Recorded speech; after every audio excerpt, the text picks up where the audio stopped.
All right, here we go. Welcome, What's up, folks, everybody? to a Wednesday night live. Or no, I keep saying Wednesday. I'm so used to Wednesday night. It Yeah. is Tuesday night, actually. Tuesday night live stream. So I had this thought, and I proposed it to Brad and another maybe fellow guest. We'll see on that. That folks had been asking in some comments and stuff to basically, what are some of your TV settings? What are some LG OLED G2 settings? And so I thought that's perfect. I love these streams where we can like put equipment, put our systems up in the stream and talk about it, go over stuff, take questions and all that. And I've been intimately puzzling through the PC versus console debate again. I sent Brad some text messages about that, to the point where last weekend I went and bought a PS5, and I've been shooting off the PS5 and the PC all week long. So if I thought that might make for some fun stuff as well. So welcome, Brad. What have you been up to? Not much. Just trying to figure out like what videos to shoot. I got a bunch of stuff in the pipeline, and just kind of need to buckle down and start shooting them. I just picked up a used Denon X6300H from my buddy Nice. Taurus. So oh yeah, he got the Anthem now. Yeah. So he cut me a really sweet deal on that, and so I'll be doing some content around that. I've been wanting to go for a long time. I've just had two Atmos height speakers, top, middle, and now I'll be joining the 4 height speaker club, and Cool. possibly 7 bed layer ear level speakers. So that's pretty exciting. That's kind of like a maybe the 7-channel part is an update for another time, just because I want to get the Atmos kind of dialed in first. And then the bed layer speakers are always easier because I don't really need to mount them. I have them, I just don't have stands or wall mounts for them. So yeah, I'm pretty excited about that. So I'll be doing some content. I'm also interested to see the differences between multi EQ, Odyssey multi EQ X, or not XT, sorry, and then XT32. Right. Because I tend to just do manual calibrations with the graphic equalizer. Most of the time I find that actually produces better results than what Odyssey can do. So yeah, anyway, that's kind of what's been going on. Have not played any games lately. Trying to get back into Horizon Forbidden West, but I'm just having a real hard time with that one for some reason. So yeah, I've reversed my course where I hadn't touched a game in a while until this last week, and then I ended up finding my way into playing a pretty good bit of Batman Arkham Knight. So that'll be one of the games actually that's worth taking a look at tonight, I think. Yeah, I played that when it. Are you playing it on PlayStation or PC?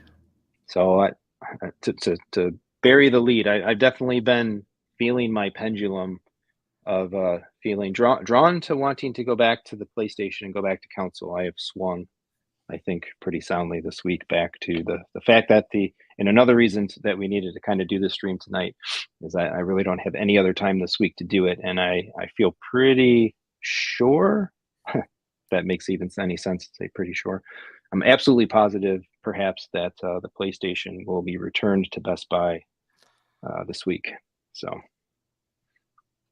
we'll see. I'm just shaking my head. Just I'm so fickle. It's something that I do think about a lot. I'm fortunate enough to have a Series X, a PS5, a Switch that doesn't really get used a lot, and a PC. And so I kind of have the whole enchilada, so to speak. My PC's not like the latest and greatest. I'm a couple GPU generations behind. I'm on the 20 series from NVIDIA, the RTX stuff. But, I have kind of like a bevy of options to choose from. Yeah.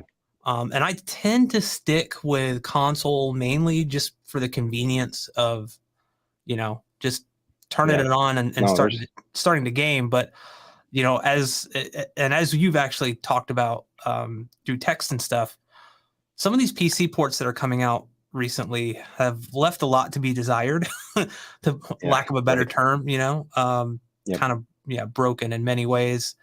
Almost like we're beta testers with I mean, a lot of games do Yeah. kind of unoptimized and kind of broken, but it seems especially more commonplace now on the PC side. So that's kind of Hmm. unfortunate Right. because you have all this power that, man, it just Yeah. just It's untapped. Yeah. yeah. I think what was it? It was like one of these games on a 4090, you wouldn't even break 60. I think it was like Hogwarts Legacy when it first came out. Like it was just Hmm. buckling Yeah. 40, and it was like dropping below like 50 or 40 frames per second in select scenes, and it was all due to optimization, really. So just kind of discouraging for people trying to get Yep. in the PC space.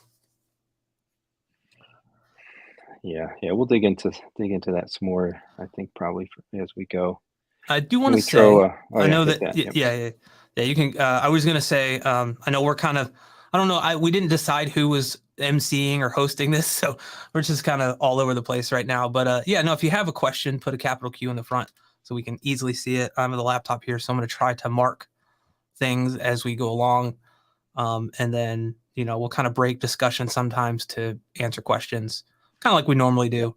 And then super chats are Yep. available, not mandatory or required, but much appreciated. So if you want to throw support for either of our channels, that would be awesome.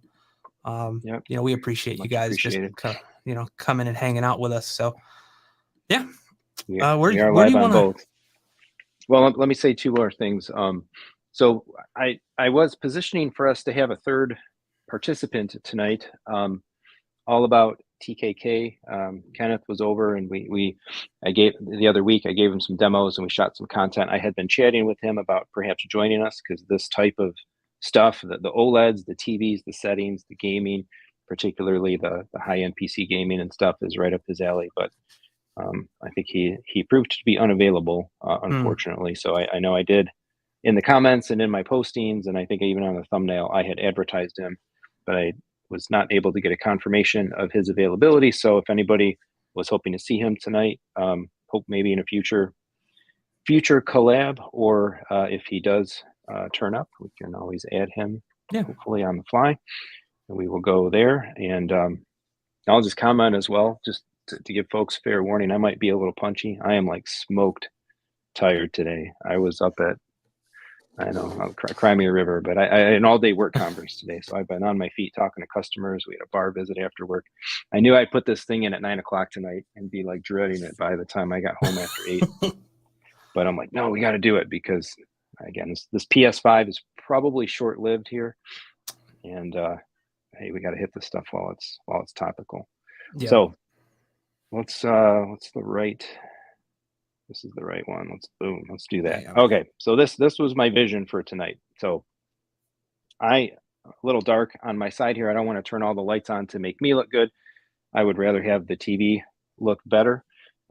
So the goal, the vision, the theme for tonight was to pull up the TV here. I'm sitting in the living room, 83-inch LG G2 OLED there. And again, folks had been asking about some picture settings, so I figured we can roll through some of that. I think I use the settings that are derived from a variety kind of sources, other say YouTube folks that are calibrators whose kind of take on settings and opinions I like and respect, as well as a combination of kind of recommendations from the owners forums and some of my own experimentation.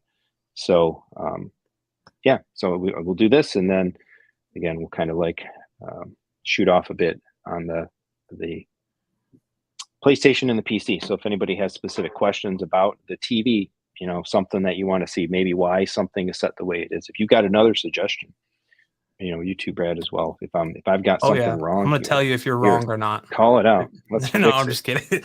No, yeah, I haven't. Just so people know, we're looking at an LG C2. This is the G2. Sorry, this is an 83-inch, the one that you own. I have a 77-inch LG C1. So the previous generation, not the G series, Gallery series, but a lot of the settings are still going to be similar in many ways. So if Jeremy can't kind of explain why something maybe is the way it is on there or settings, I can try to jump in. And I've actually calibrated my display with Calman. So kind of on the back nice. end stuff, we can kind of talk about that as well. Yeah.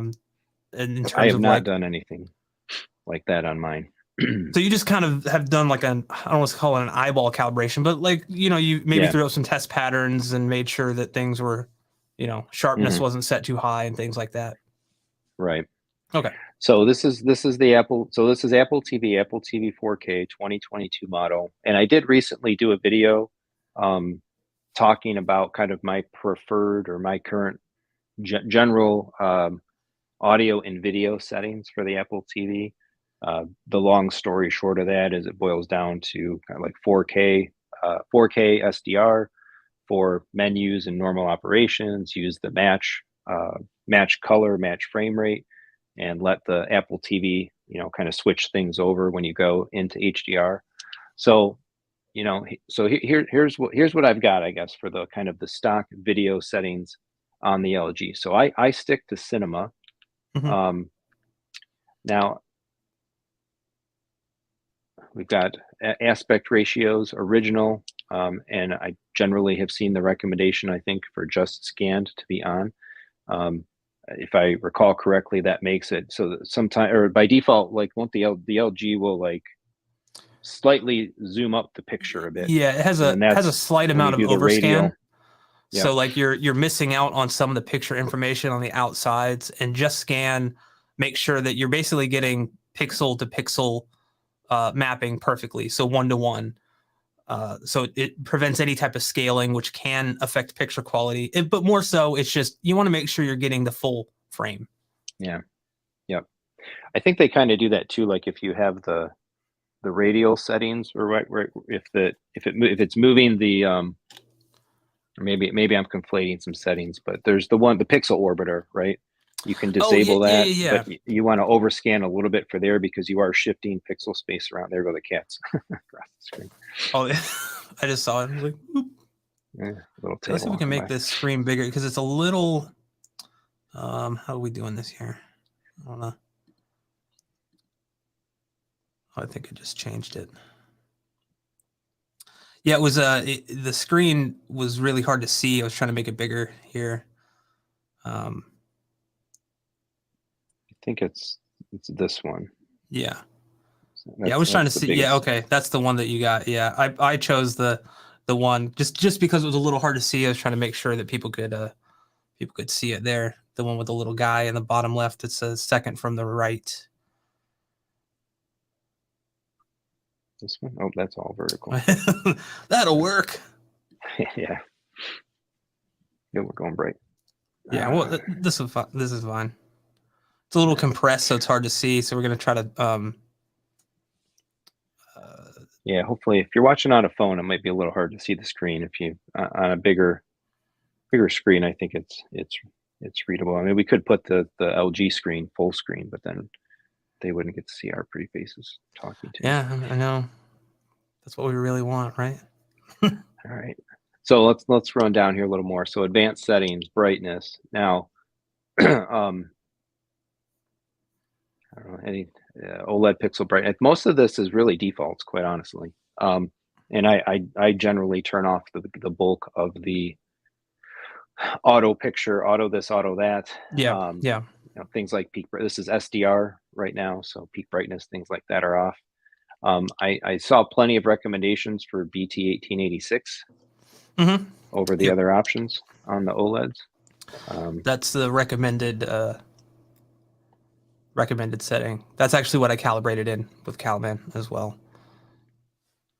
And I don't think actually black level contrast. These are all really just default values.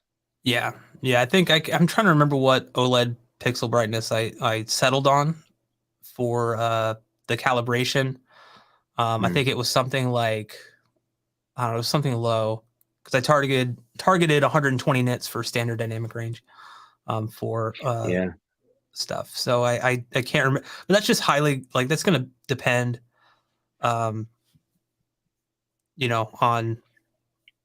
basically how bright you want it. I think for gaming, I went with 150 just because I like a little more pop, a little more brightness with SDR gaming. Although admittedly, most of the time I use the HLG hack to force it over into fake HDR color space. But anyway, we can talk about that later. Sammy did mention that BT1886 and 2.4 gamma are the same on OLED, so they're basically interchangeable there. All right, color. Really nothing touched here either. Color depth 50, no tint. These are all default. So again, I didn't do any type of calibration. So this is where, you might have messed with stuff. Now warm 50, that's like the gold standard that I've seen in so many places for an OLED setting. And other than that, this is all zeroed out. And again, no other calibration applied here.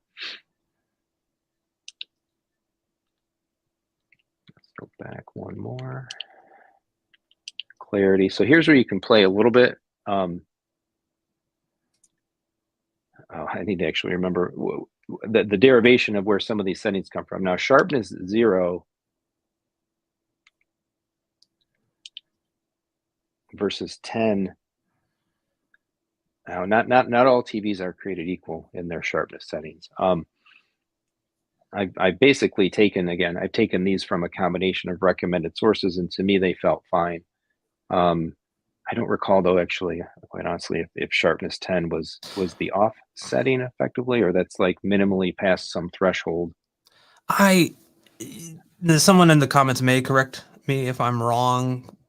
If I remember correctly, sharpness at 10 has some type of there's like a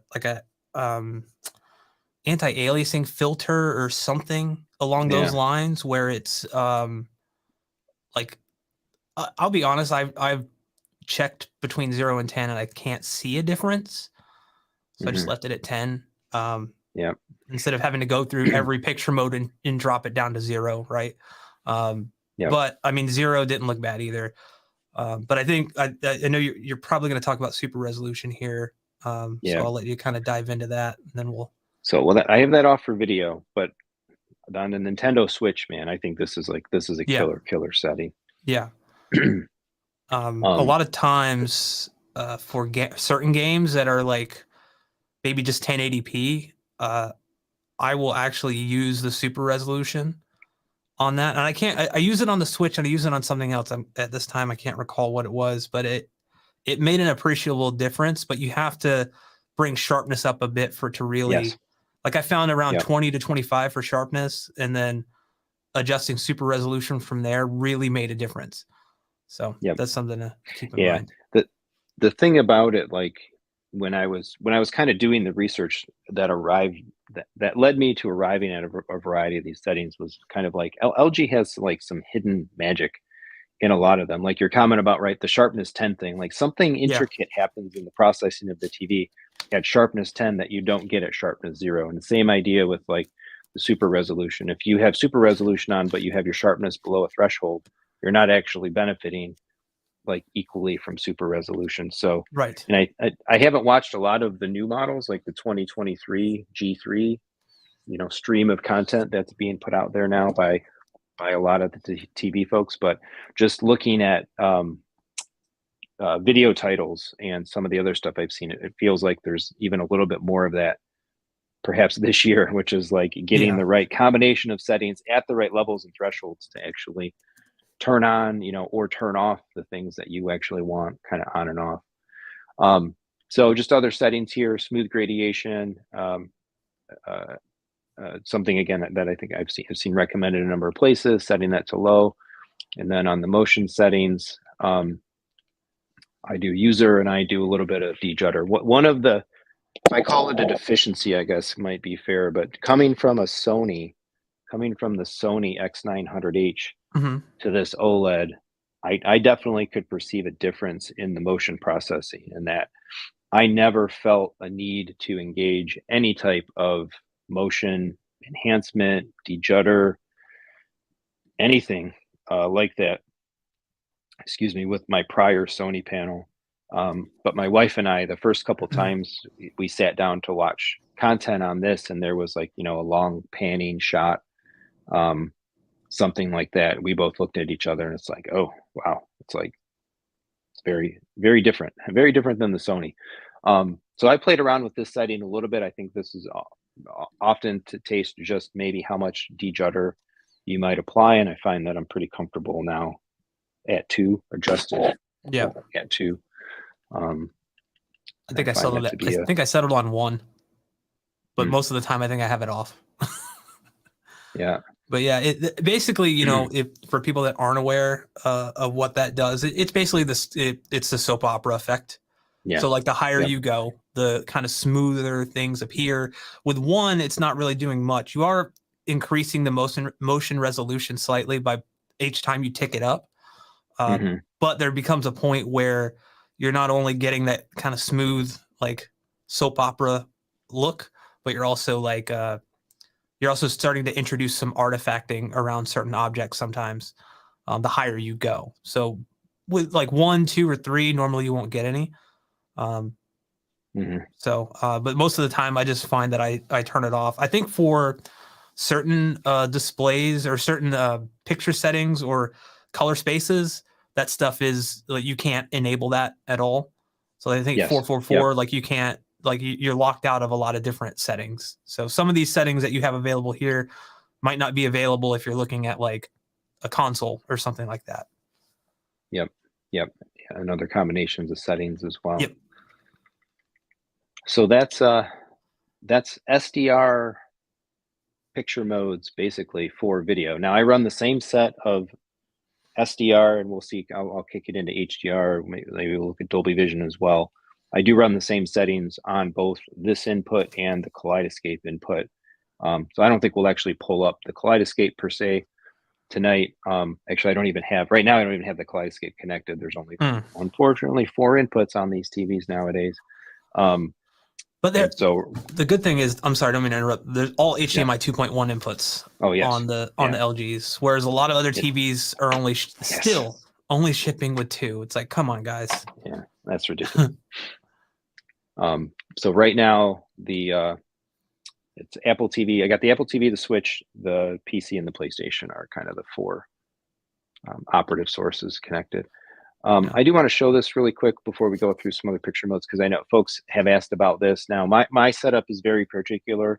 I have a 2.2 audio system here in the living room. You can actually see in the picture, if you're not familiar with my spaces from the channel. There's a couple of white rectangles to the left and right of the TV. There's a couple of black rectangles to the left and right of the TV. That's a pair of Focal 1000 series in walls, a pair of Triad Brown subwoofers. I use an Anthem STR. It's a 2-channel preamp for the audio processing in the living room. And so I am all source direct into the TV. I very, very much strongly recommend that with panels and televisions, because then you can really get per input proper settings for each of your sources and devices and stuff. And then I go optical out of the television. I do not do HDMI ARC, mostly because, well, 2 reasons, I guess. One, I don't even have the input. I'm using 4 devices and I've got 4 inputs. And in their infinite wisdom, there is no separate dedicated ARC output to go back to an audio system like there perhaps should be. But even then, my STR doesn't have an HDMI, which is another ridiculousness in audio video today, in that every audio processor worth its salt should have an HDMI ARC input forever, now and forevermore.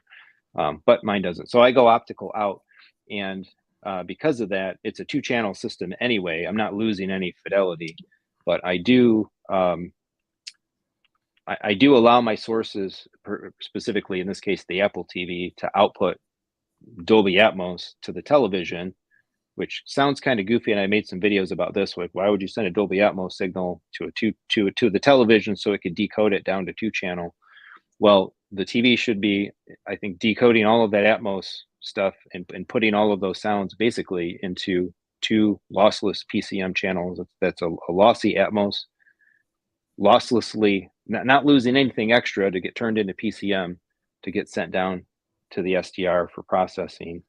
And in the case of other devices, I do have other devices specifically set up just for stereo. But the nice thing about the LG, and I love this, like, you can do per input settings here. Another reason, again, put your sources directly in, so you have the ability to have the TV tell the sources, hey, I can do bitstream or I can do PCM. But the reality is, I have found, particularly as well, something I've talked about a lot on the channel, comparing streaming audio and video bit rates. The bit rate of the Atmos, like you're playing an iTunes movie, the quality, the encoding quality of the Atmos soundtrack is generally higher quality if you allow the Apple TV to output Atmos, even if you have less speakers, than if you told the Apple TV to play the 2-channel track, essentially. I'll take 770 kilobit full featured Dolby Digital plus Dolby Atmos over the like 128 kilobit stereo that many of the streaming services will give you. Interesting. Yeah, I've never tested that out to see like the difference. I mean, in all honesty, I use Arc out, but I go into that'd be better. Yeah, I go into a little array thing. Like it's basically an eARC extractor because I have an older receiver, so I'm able to get uncompressed PCM and Dolby Atmos and stuff from the game consoles. That way, and that way it's you're not limited to just like Dolby Digital, mainly due to the fact that you can't get DTS out of I don't think the LG support DTS pass through at this point. Which is come on, LG, like just pay the licensing fee for that. Yeah, we'll see if they're forced. I mean, again, like I think the IMAX, the whole IMAX enhanced thing, Disney Plus and others, like they need to be the ones to push a little more DTS. Yeah. Into our lives and into some of these devices and stuff, and then we can see where codec support goes from there. So last setting here then to kind of enable that whole sequence that I've got set up, right? Digital sound output, I am outputting as PCM. Technically, I could go auto, I think, and I would still accomplish the same goal. Yeah. Meaning, the TV would know, okay, I can't push that Dolby Atmos down the PCM line or down the optical line, so I'll decode to PCM. But if it got PCM, it would just pass the PCM through. But I don't know. I tend to try to not go with auto settings on a lot of things. I prefer like the deterministic behavior of picking something specific to get out of it what I know I want it to be doing. So this when I switched, so I couldn't do this all on the Sony as well, actually. And this is another delightful element that I kind of discovered when I made the Sony to the LG change up, because the Sony in the same setup, right? HDMI in with the same devices, optical back down to the processor. The Sony would not let the Apple TV send it Atmos unless the Sony TV was also connected to something via eARC. It wouldn't do like the extra decoding to PCM that like the LG TV does. And so as soon as I hooked stuff up and I realized what was happening with this, to me, this is like a major plus in the confine, constructs or specific logistics of my setup. That I was really kind of delighted to see. Unless people have questions, I would say we don't need to necessarily dig so much down into general and other places. If folks do have some questions about that, otherwise we can kind of stay focused more on the audio and video parts of it. Yeah, I will mention on my end, I was having a major issue with certain movies like Dune and even games like where they're LG has this kind of, and I think they're trying to fix it on their maybe their G2s and their C3s and G3s and all that stuff. But basically, if you have like kind of a dimly lit scene for a long period of time, it will end up dimming the picture over time to the point where like you can't even see what's going on.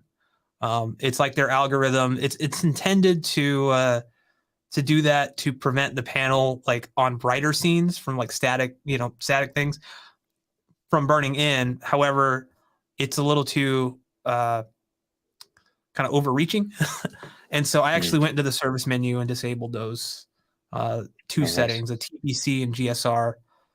And I've not had a single issue. I have a little over 1,000 hours on the display at this point.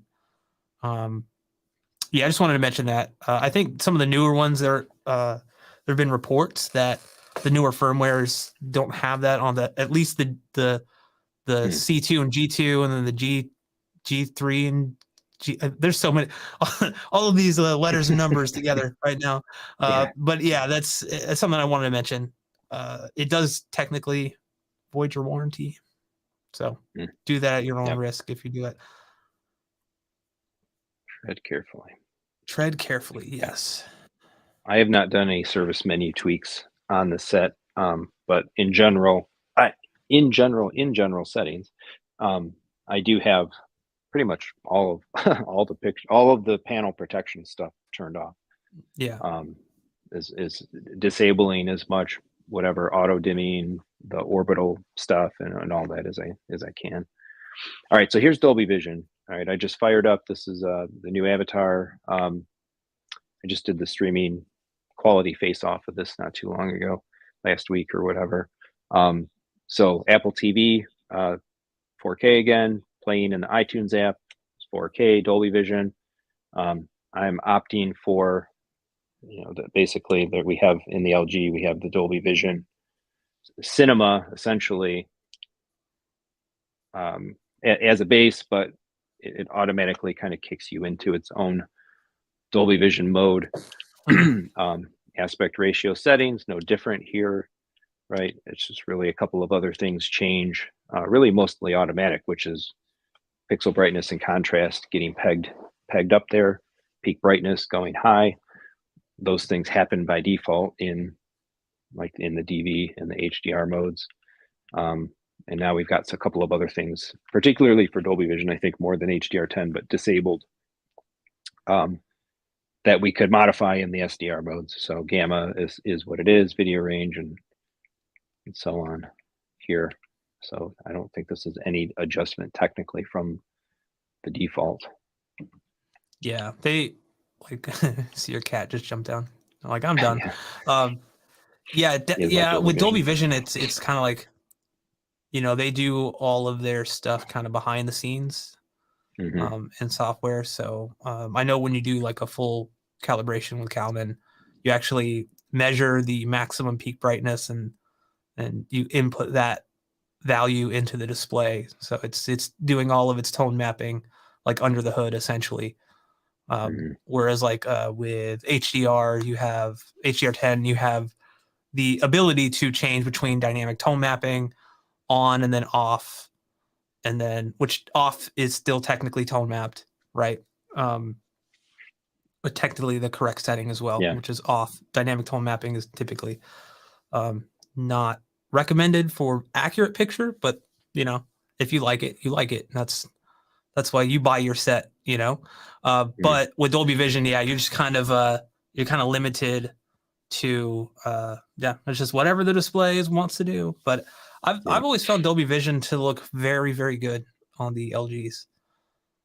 I think like these HDR modes is something that it's always interesting to see some people get really fired up over being very specific about their HDR modes and Dolby Vision and is Dolby Vision really good, or if you through certain lenses Dolby Vision is not what it's supposed to be. It's very to me that's deeper into the weeds than I care to get.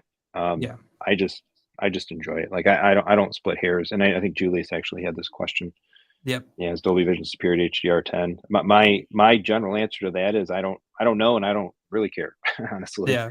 I think they're one in the same. Like, I mean, they're not really one in the same, but like they achieve the same thing. Yeah. Which is dynamic metadata instead of static, which is just regular HDR10. Basically, what that means is it can change on a frame by frame basis.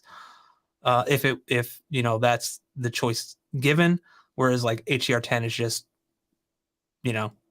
this is the maximum peak brightness that we can do here. We're never going to change this. Like, so with Dolby Vision, it can dynamically change. Yeah. So. And I feel even like, is DV or HDR10 better than is Dolby Vision or HDR10 Plus better than HDR10? Ooh, stuff's falling off the walls here. Well, it's like maybe, but I don't know. To me, I don't sweat any of this stuff. I think like our display tech a couple of years ago, maybe it was worth having more of those debates. Now, like, our display technology is so good. Even OLEDs are very bright, Yeah. which really negates a lot of the former advantage I Yeah. think that the dynamic HDRs had over static. And Yeah. I think, for go ahead. Sorry. I was gonna say I've been using HDR10 only very happily on my projector in the theater for 5 years, and it's like, am I jonesing for something else? Or, you know, to me, again, Yeah. I don't split hairs in the hobby that much and worry about it. Yeah. I think where a lot of the debate comes in now is for gaming with HGIG, Mm, which hmm essentially does disable tone mapping on the display side and lets all the console handle that. So you have to set up the hmm console right, Yep. but not every game supports that. So we're not at this point in time right now where you can just set it one way. Unfortunately, with HDR and forget it.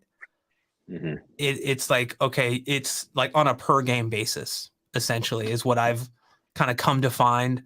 Is like, okay, I can, like, if a game like Ratchet and Clank on the PS5 that supports HGIG, looks great, but then you go play something else like Hogwarts Legacy, and or what, not, maybe it was something else, it wasn't Hogwarts Legacy, but like it doesn't support it. So then you have to go in mm and you're like, okay, it's off the correct setting. Do I need to change the settings mm in, I think it was Yep. Cyberpunk. It was something like that where it just didn't look right with HGIG. So All right, so let's shoot through a couple of these other screens here. Again, color depth, tint, gamut. We can see a couple more things are disabled. Again, I don't have any specific cal running here. White balance, got that warm 50 again. That's generally one of the most recommended things to do on all your inputs, all your settings on your LG or on an OLED like or LG OLED is go set the warm 50. And then clarity, a lot of this, more of this actually is disabled. There again, sharpness 10, not really using this stuff. Smooth gradation low, and then I still have my de-judder set to 2 there, and that's pretty much it. Now they've done more in the firmware, right? And quite honestly, I'll admit to not having even necessarily looked into it very much, but like the Dolby Vision IQ, and they've got some other fancy names for what they're doing. But I think you have to turn on. Uh, Again, this is another one of those like LG things. In order to use like the Dolby Vision, the more advanced, more recent Dolby Vision features, you have to go turn on more of like the AI motion or AI picture enhancement stuff. yeah, So my this is probably something that I'm a little overdue to go looking into to kind of see what the current state of everything is. But again, I don't. That stuff is all in here in these AI services and stuff. I don't tend to generally use these. I've largely kept these disabled. Um, Picture Pro, AI brightness, and so on. And now they've even got like AI sound settings and stuff too. But I think if I recall correctly, like to get the Dolby Vision IQ stuff to work, you have to enable these other AI picture things, and then you start you have really to be, getting into the question of like what's the value? Are you yeah, over processing? yeah. I think you have to be. I don't think you could. I think you have to be in like the Dolby Vision. I think it's Cinema Home picture mode in order to really have access to all of the AI stuff. And the problem with the Cinema Home picture mode is it over brightens and like doesn't track the EOTF correctly. So you end up getting like a very like bright and punchy picture, which is what some people want, but it's not necessarily as accurate in terms of picture quality overall. So if you're like Mhm. I feel like there's like kind of like two different types of people. Ones that are like kind of purists and want just like they don't want their display adding anything fancy. There's like basically whatever is coming out of their Mhm. device or movie or whatever is what they want to see. And then there's other people that just don't really care, and that's fine. But it's like I always like to like let people know here's like kind of the baseline, and then here's what you can do. You can make adjustments to that. No one is gonna stop you. If you Right. like what you like, and that's it.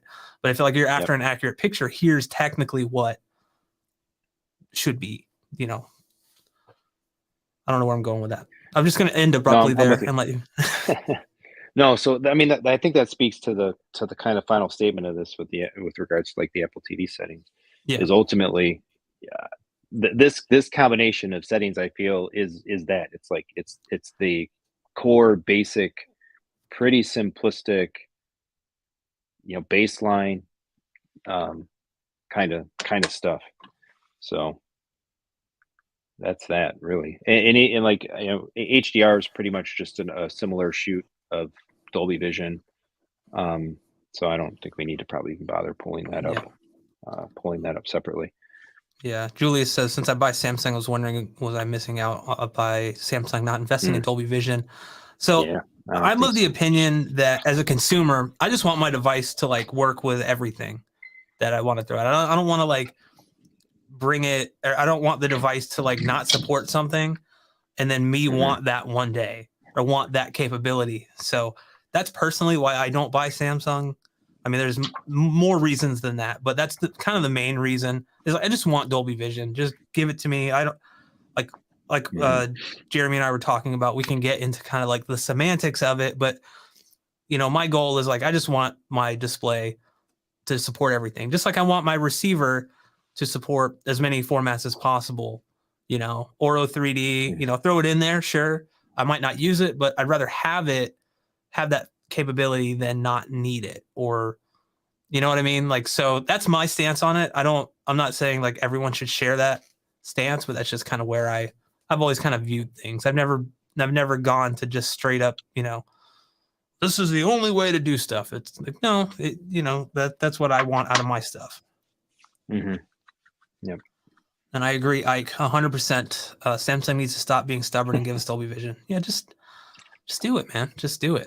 I think they're one of the big kind of proponents of HDR10 Plus, and they've invested heavily in that.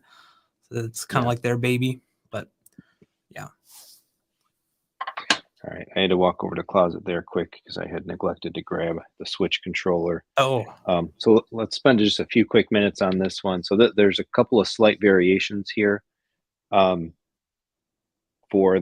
is my input number 2 on the TV, Nintendo Switch. We can see right away, right by hitting the settings button, I've got, of course, Game Optimizer, but there's a couple things specific here in the Switch that matter. So aspect ratio still here, original.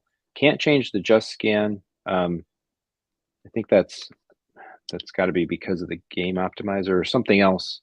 Some other setting is disabling that one. I forget which actually the relationship is there. I think it might be because you're feeding the display 1080p, and it automatically. Okay. Yeah, I think it might be that. Yeah. I'm not sure. I'm not 100% sure on that. But you can see, you know, like we were saying, some things come and go depending on other settings, signals, and other situations. And again, this is where I think some of the value of this is by plugging your input sources, even if you have the option to, if you know, go to switch through a receiver nowadays. If you've got a variety of sources demanding different, magic wand's going a little crazy there.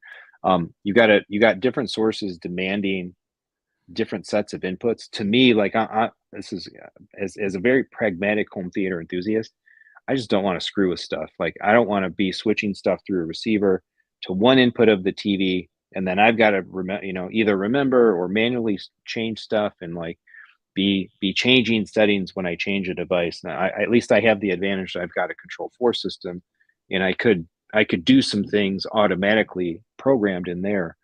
But even then, it's like I would just rather plug all the stuff into the TV discreetly, fix those settings per input in the television, and be done with them. And I never got to worry that like something didn't get changed or whatever. So a couple minor tweaks in here, and then we'll move on. But again, we were talking about OLED pixel brightness. This is kind of one of those settings to taste for the Switch. I bumped this up a bit more. So here I'm running 60, where I think I was running 50 on the Apple TV. This is all SDR because it's Nintendo. Gamma BT 1886. Video range here forced to limited for video levels. But to me, the big kicker, I think too, that I've seen, like, game consoles respond differently if you may force limited versus auto in that, and I don't remember the whole gist, but I think there might have been something behind forcing limited with the Switch in this case to match Yeah. color spaces and stuff properly. Oh, Yeah. cool, awesome, thanks, Yeah, Julius. just want to say thank you, buddy, for the super sticker. Really appreciate it. Super awesome. Thank you so much. Color, color 55 instead of 50.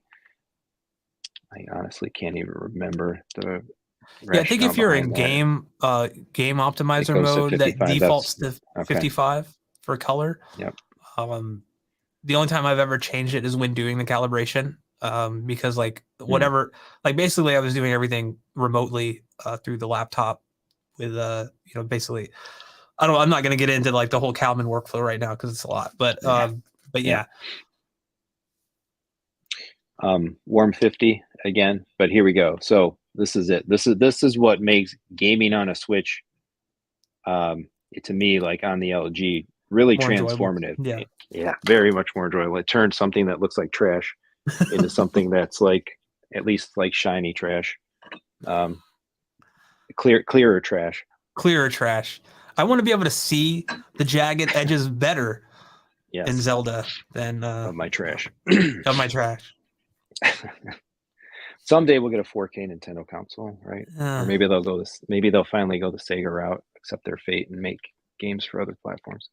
Anyway, soapboxes. All right, super resolution, high sharpness, as I think you specifically mentioned earlier, right, Brad? 25.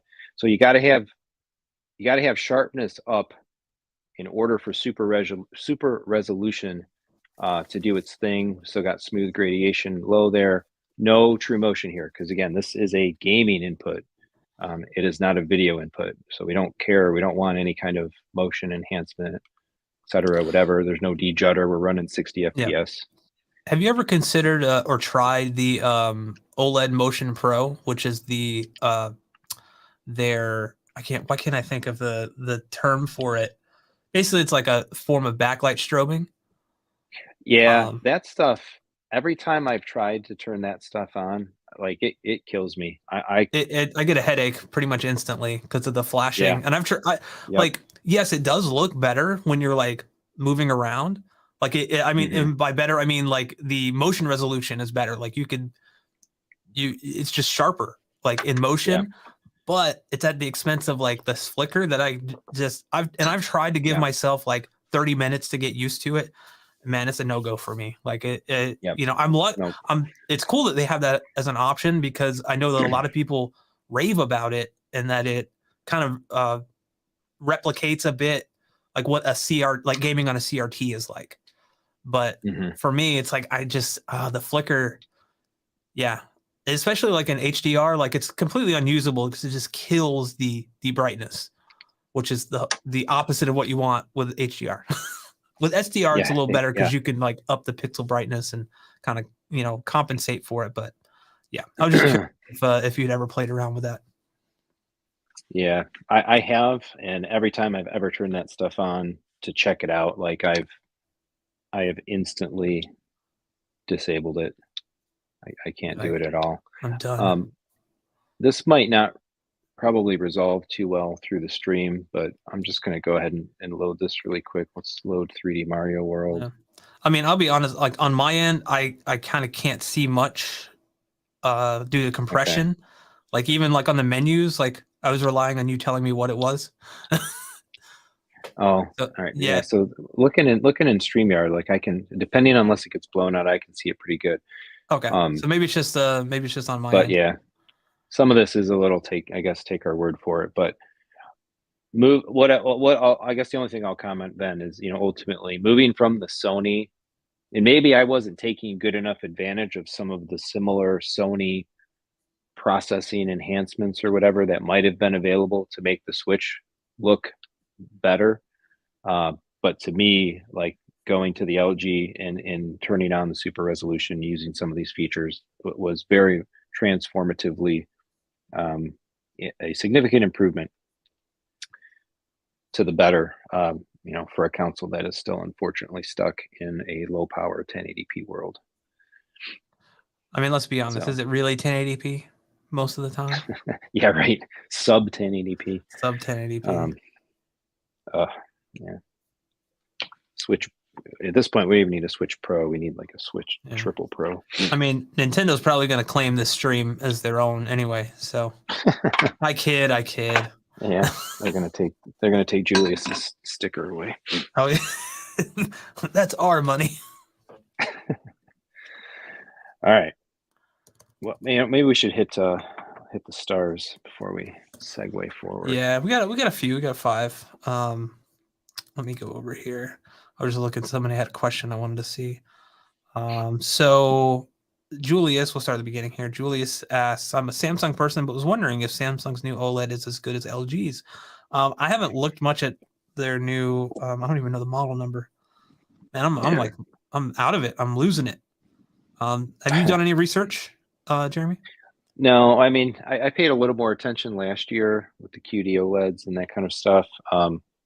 Only a little bit in passing, because at least last year, like those TVs topped out at 65 inches, and my size of interest is squarely in the 83 and larger space.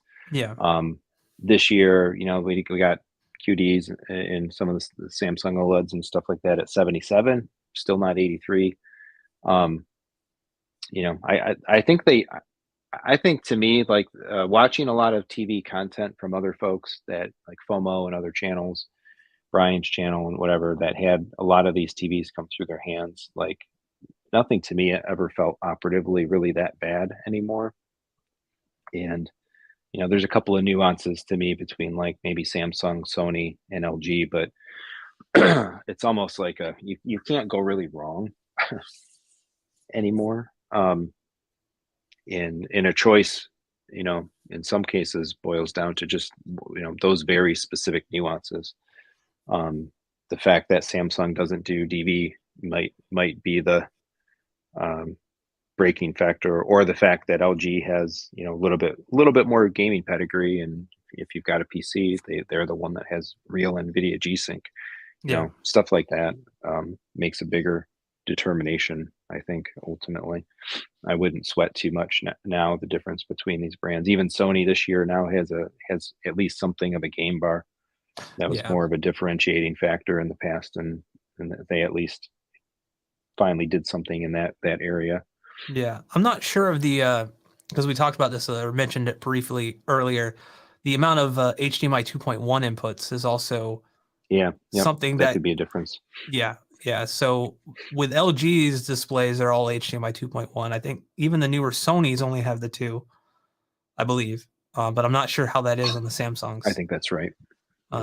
It's something to do with their chip that they use or something like that. But yeah, so if you need or want more than just 2 HDMI 2.1 inputs, then those displays might be out of the running just based on that alone. Yep. So yeah, for me too, I'd say that absolutely that would be huge. So there's certain things in my employment or application of this hobby now that I'll just never compromise on again, just by my own value system. Like I'll never buy another non-native 4K projector. Like you could, the best pixel shift wobble projector could come out, and I just won't buy a non-4K panel anymore. I don't see a reason to. Yeah. And I would never buy another television that has less than 4 HDMI 2.1 inputs on it. So let's see. Good deal. Steve Mann, almost said Steve Martin. Steve Mann asks, what would be a good use AVR? He has a Denon X2400H. What would be a good use receiver to use for extra speakers and an amplifier to run on it for a good $300 to $600? Man, that's a tough question. You definitely might want to consider looking used, because getting something for $300 to $600 that will do extra speakers, I think I'm not entirely sure on that. Yeah. I said earlier, if you want to.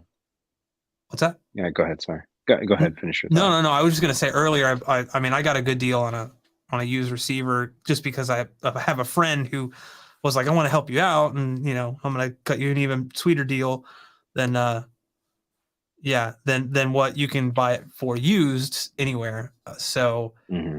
$300 to $600. I wonder.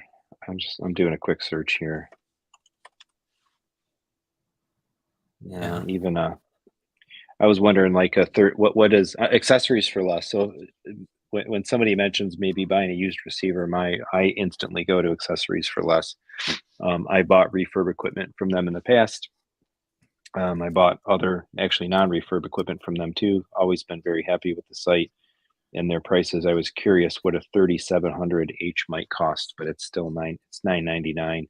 Yeah. I Um, think if you're stealing is $600, you're gonna have a hard time finding anything above like a 7.2, right? Like like for a new price, right? Like you're gonna get 5 ear level speakers and 2 height speakers for that, and then a couple of sub outs probably.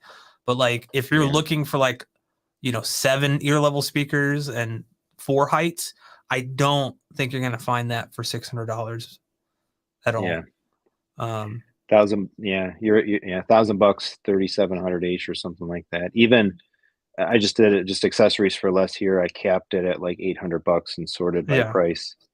And uh, you can get a 2800H for 749, 750. Um, that's a pretty good few generations newer than the 2400H, but yeah, it's not going to add any more capacity. yeah. That's a Well, you tough got to one. save some money. You got to save some money.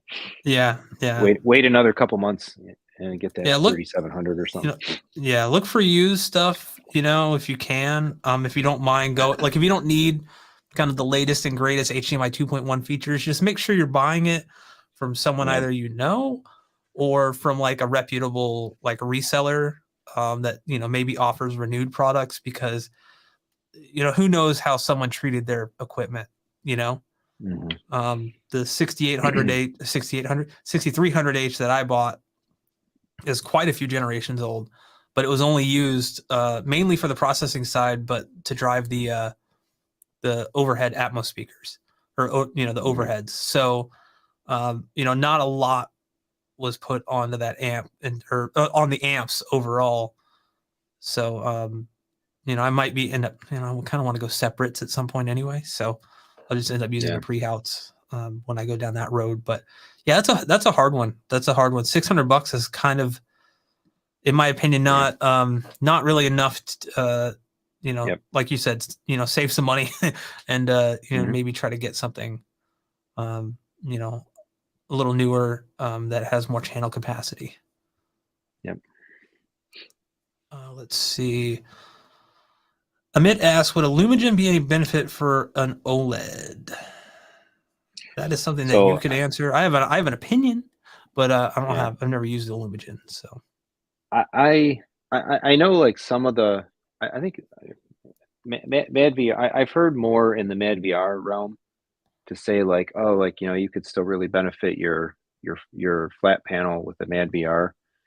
To me, I would not spend the money on a video processor for a flat panel display. Oh, I love this, by the way. I love this. My kid. Oh, it's off the screen now. The blue and orange. I chose those as the Tech Enthusiasm color. So when that comes up on the TV all the time, my son's like, "Hey, oh, they put a background they put a art whatever art thing just for just you. for you." Yeah, like, yeah, I'm sure that's why. Um, but so going back to the question, sorry. Yeah, I couldn't fathom for the cost of a video processor and the things that a video processor does. I just I don't see the merit of buying a device like that on a flat panel. TVs have so much more power, I think, powerful processing than a projector. And to me, like a pretty significant majority um, of the benefit of a Lumagen is dealing with integration and aspect ratio issues and other things like that. That there it is, that you have because of a projector, and you don't have any of that stuff with a flat panel. So Yeah. yeah, I would absolutely not. I'd find something else to spend several $1,000s on. Yeah. I'm right there with you. I'm trying to look up this this next question here while you were talking, but Yeah, no worries.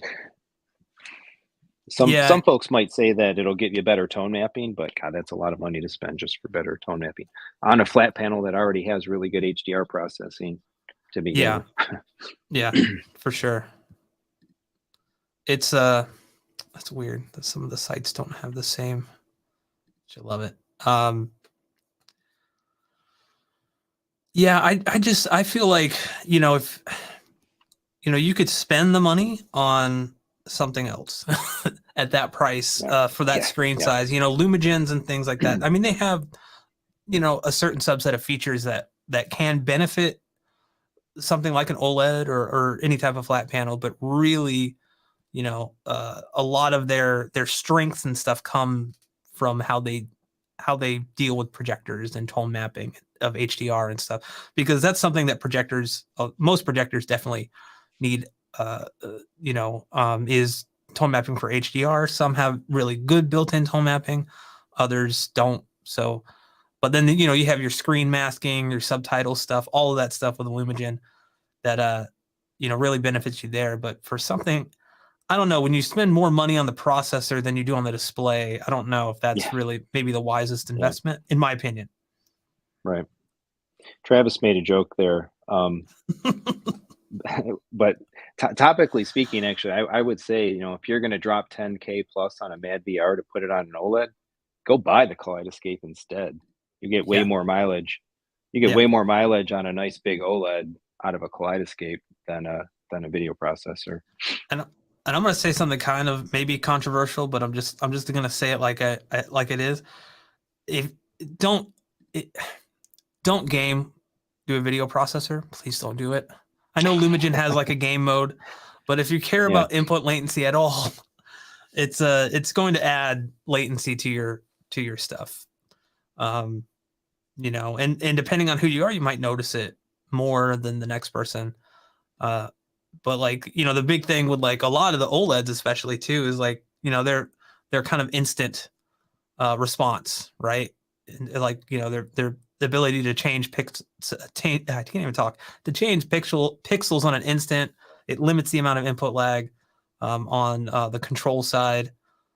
And yeah, when you throw that through like a Mad VR, especially Mad VR that does not have any type of game mode, yeah, man, I think I don't remember what I read, but it was a lot. It was like, maybe around a second. So like a second from when you hit the button, then your character jumps or something. It's crazy, right? Like hmm if you're playing point and click adventure games that don't really need, I don't know why you would run that through a Lumigen anyway, but to each their own. If you have the money to spend, Well, hey, man, do whatever. there you go. Why not? Why not? Roof Pizza asks, any idea the difference between a Hisense U7H and a U778H? I actually just looked this up, and the only difference that I could see is the model number. The U78H is sold in Canada, from my understanding, and at Costco's in the United States, and maybe Sam's Club. I'm not sure, but that just like with like the LG OLEDs or any TV, there's a specific SKU for these kind of like big warehouse stores like Costco and stuff. So like when you buy TV through there, you may not. It's going to like basically be the same exact thing. Like the 85-inch U7H that I have in the living room has 128 dimming zones, has 1,000 nits peak brightness. U78H, 128 dimming zones, 1,000 nits peak brightness. Like basically everything was the same. It's just you can buy it at a discount at these big box stores. Yeah. Big box stores. Sometimes don't they might do some stuff where like, different streaming services negotiated with Costco to put their buttons on the remote, so Yeah, that that's be a true. subtle So you might difference. get like a slightly different remote or something. I can't remember. There was one set I remember. I think it was a Vizio. I bought a Vizio years and years ago, which don't buy that brand. But please don't. Their firmware is awful. But Yeah. yeah, it came with a completely different remote like from Costco than it did if you were to like buy it at Best Buy. Like at Best Buy, you got this nice like tablet remote back when they used to do that kind Oh, of yeah, stuff. And then with the Costco, when you just got like a little cheap, like $2 remote, I was like, I mean, you save $100, but like, I want the tablet remote that, you know, makes me Yeah. feel all like like the current technology era. Yep. But yeah, so no difference from what I could tell. Just looking at the specs on the website, they look identical. But I didn't like really like dive too far into it. Jason asked, "Hey guys, Jeremy, what was the setting to turn on the video codec and bit rates on the Apple TV 4K? Thank you." Yeah, so I just think went you did over a video about technically he's that. asking for butt rates, but we'll I gave him the benefit of the doubt, but you brought it up, so all right. Yeah, I told you I get a little punchy tonight. So it's this one right here. So I went into settings. On my settings menu, I have developer, and inside developer, I have playback HUD. However, for a very short period of time, I think the better part of barely a week or two there, you could get access to this developer menu by virtue of just turning on betas here ultimately and updating to the latest beta firmware. That was a glitch, and they backed that back out. So technically, to get the developer menu, you have to jump through some hurdles. There's some videos out there about it. I actually haven't made one. I probably should. Maybe I'll do that here in the coming weeks. But suffice to say, to get access to the developer option, you have to be registered as an Apple developer under your like Apple ID, Apple account. That is free. You don't have to pay for that. And then you have to. They have a software development tool, IDE development environment called Xcode. You have to have a Mac.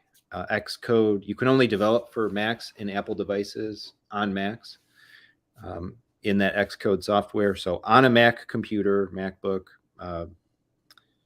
or Mac Mini or whatever, you download, be registered as a developer, download Xcode, log in, and then inside of Xcode, there's an option to like find local devices, and you can have Xcode pair with your Apple TV, and in doing so, it will like unlock the Apple TV for developer mode, and then this menu pops up. And you get a couple of other neat little things as well, like you can, using Xcode, you can take screenshots of whatever video the signal the Apple TV is outputting, and some stuff like that. And you can do more advanced things as well because it is basically for development.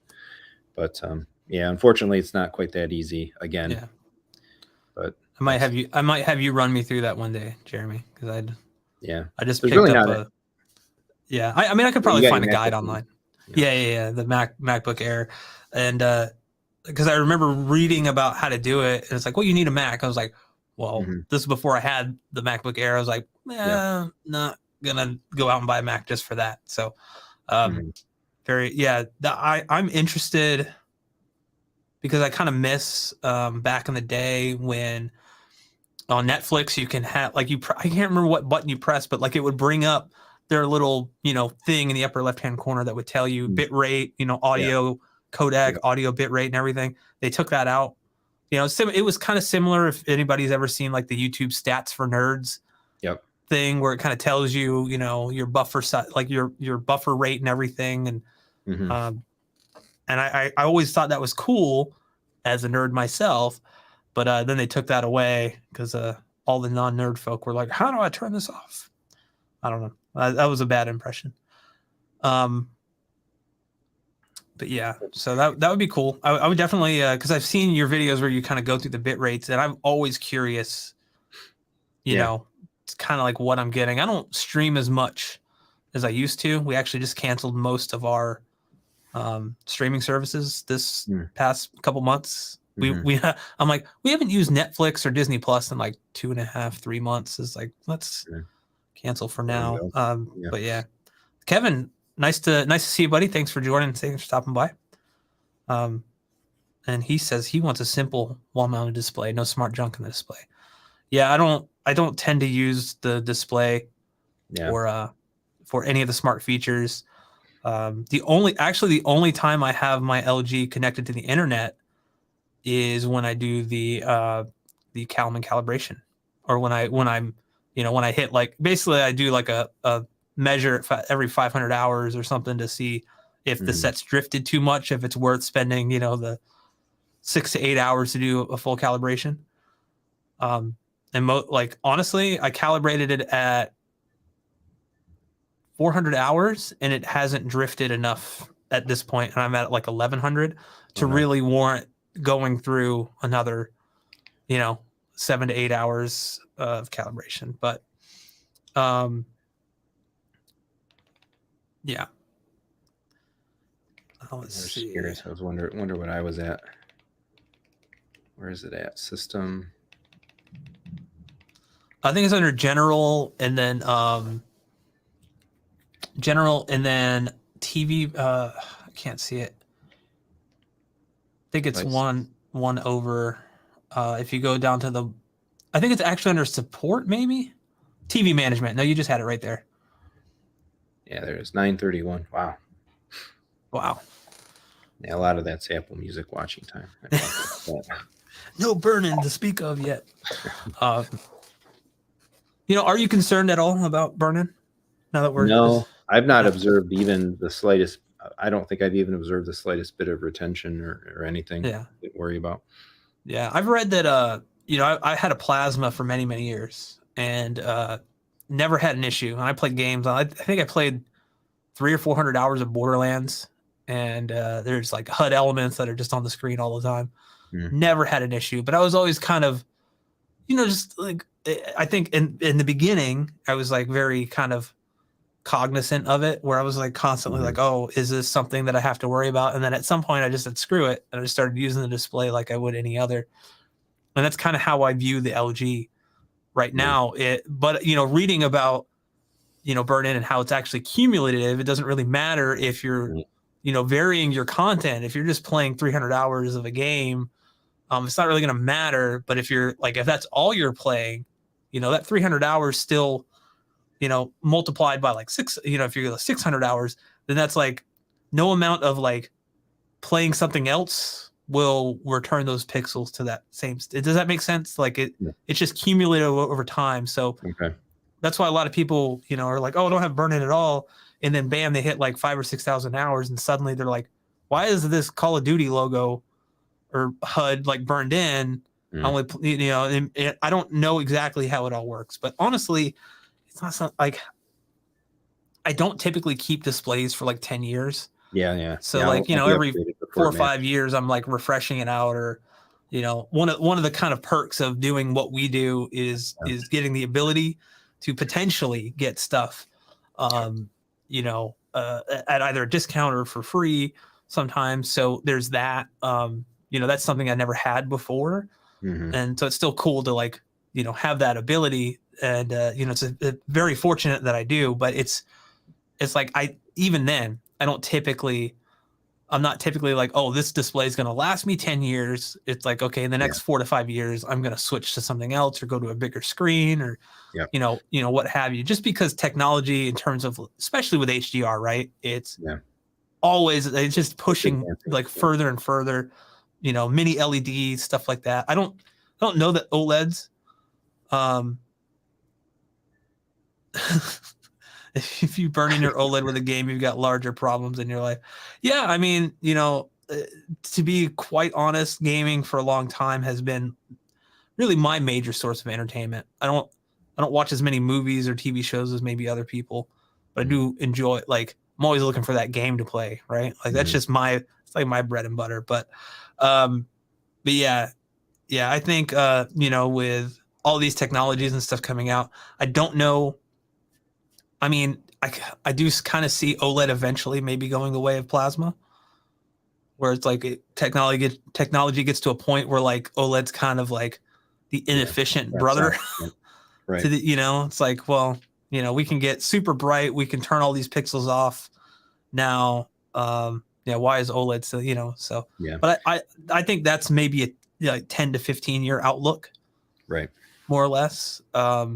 No, there's all kinds of advanced display technologies and Yeah. states of engineering. We'll see where things take us. Yeah. All right. Let's see. Roof Pizza. Let's get through these few questions here real quick. 2.1 makes for a difficult handshake. I think HDMI in general makes for a difficult handshake. Yeah. I haven't not noticed anything awry with 2.1 creating trouble. Yeah, I think just HDMI in general creates trouble. I don't think it's I think they're trying to fix like the handshake issues, but I think it makes it worse. Let's see. Bryce asks, what percentage do you use your Apple TV streaming apps versus Infuse local storage? It's probably aimed at you. Yeah. I honestly, I use the Infuse almost never. In some ways, I kind of like even had it very only minimally set up for some legacy titles that are not really available that I had ripped and I wanted to maintain some access to. And then I got into building up that library a little bit last year, in the process of making some content for the channel and all of that. But I've every time I've gone back and forth between like wondering if do I need this Kaleidoscape? Should I do something else? Or like feeling like, no, I really like having this Kaleidoscape and I'm gonna double down on committing to it. I end up doing the latter. So by and large, when we watch a movie in the theater, it's a Kaleidoscape purchase. And when I'm sitting here in the living room and watching something, it's probably something off of a streaming app or a YouTube TV. So I loaded up a pretty decent amount of content. Honestly, spent the time to rip it that I'll probably never even consume that way. But until my fickle personality sways back in another direction, so I just let that stuff sit dormant. On the server. But you know, I for when I want to play local rips, that by far is my favorite or my preference to use. And again, that's just because I don't, for my use of it as well, I don't have any interest to add another box to play local stuff because the Apple TV can do it very well. Yeah, I'm an NVIDIA Shield user for ripped content. I wish I wasn't. I don't like it. I'm thinking about maybe reaching out to, I think they're called Zidu or something like that. Zidu. I really just want a box that just is for that, like just playing back ripped media. I'm not a fan of the NVIDIA Shield for any type of streaming. I use it for Plex, but most of the time I have issues with that. So I actually started using something called Vemu Media Player. It was like a $2 or $3 app purchase. And I don't have any of the issues I have with Plex, but I also don't have the pretty interface that, you know, Plex has and all that stuff, which doesn't, honestly, for me and my wife, like, you know, we watch movies together. Doesn't really matter. Like, I can just go in the folder, select the movie, and starts playing. As long as the movie quality is good, and I don't really care about seeing like a pretty, you know, poster for the movie before I start it. But yeah, I think I've never used Infuse, so I don't know. You know, I may check that out at some point, but I mean, what I have now kind of works until I go to like the Zidu thing. Yeah, that makes sense. Back in the day, for a long time, actually, I used the jailbroken Oppo to play rips. You know, the playback is flawless. You want you want to rip a whole disc to an ISO and play it back, historically anyway. Play it back with the most flawless, you know, unproblematic playback. The Oppo, and that thing had nothing for a UI. Like you're literally browsing text. You're like in Microsoft DOS. You're like, yeah, this is really great. CD ... I had to comment just like people know you're at a rave there. This is the PC. We're gonna fire this PC up here. We got 2 more questions. Please. Yep. So Travis asks, either of you attending M-Wave? As of right now, maybe for me. I'm actually trying to work with Michael to, because he wants me there actually to kind of film a bunch of stuff. So we're trying to work something out with that. I hope to go, but like if he doesn't do it, I don't know that I'll be able to make it just financially at this point. Finances are kind of tied up with something else right now, but yeah. Jeremy, what about you? You gonna try to make it out? Yeah. No for M-Wave. We already had a long time pre-existing family vacation booked that overlaps there. So I'll be in the vicinity, actually. I'll be in Southwest Kentucky. But with family vacation, I think we can say other plans. Though if there's somewhere that you want to see me, I haven't booked it yet, but I'm eminently about to buy my flight for Audio Advice Live. I was just gonna ask you. Yeah, they reached out and asked me if I was gonna go, and I don't know. Flights are pretty expensive. I kind of told them that. I was like, yeah, like everything. Like I want to go to Audio Advice Live, because I just, I've talked to Scott. I've talked to a lot of people that work with Audio Advice, and they're really cool people. And it sucked that I had to miss last year, but they offered to put me up in a hotel if I could just get myself out there. But I'm just like, I don't even know if I could, looking at flight tickets and stuff. So we'll see. Maybe it's just start that Patreon and people can, Hey, let's do it. Let's see. Last question here for now. When will Infuse use the Apple 4K Dolby Atmos MAT encoder for height metadata with 7.1 PCM output from Dolby True HD? Yeah. Let's all watch and cross our fingers and hum some mantras, burn some incense, and say your prayers. And hopefully in June at WWDC, we will have some interesting news with regards to Apple TV and tvOS. All right, I got to turn this off because this is going to make me motion sick. Yeah, I'm hoping. I'm really interested to see what they announce for that. I mean, just kind of the event as a whole. I know everyone that in the Final Cut Pro community, which is Apple's editing software, is hoping they announce some major update. I'm in that camp. I'm like, please, I would love for you guys to announce a massive update to compete with what Resolve is doing with all their stuff. So, but yeah, also just kind of see, are we going to get like a new M2 Max Studio or anything like that? Yeah. Which is something I'm kind of interested to see. So we'll see. But the next opportunity when we'll see major news on that front would not be until then. But right now we're only 2 months away. So. Yeah. So let's like you want to dive into the PC stuff. I'll be here just basically telling everybody how much better console gaming is. I'm just kidding. I'm kidding, guys. No. Yeah, actually, how can I do this? So I the last 2 weeks I talked about this. 2 weeks ago, I think it was on a Saturday or Sunday, whatever, and I'm like, man, I haven't turned the PC on in a while, and some of the usability aspects of it were kind of killing me. I had it upstairs and it wasn't working again upstairs because some of my location, and I decided maybe I wasn't actually going to go ahead and put the cabinet and stuff I was thinking about up here. It's like maybe I need a PlayStation again. So I'll prove it. I went and bought it. I picked up the DualSense Edge, and sure enough, there she is. I looked at the Edge, and I've looked at the series controller, like the Pro controller, right? The Elite.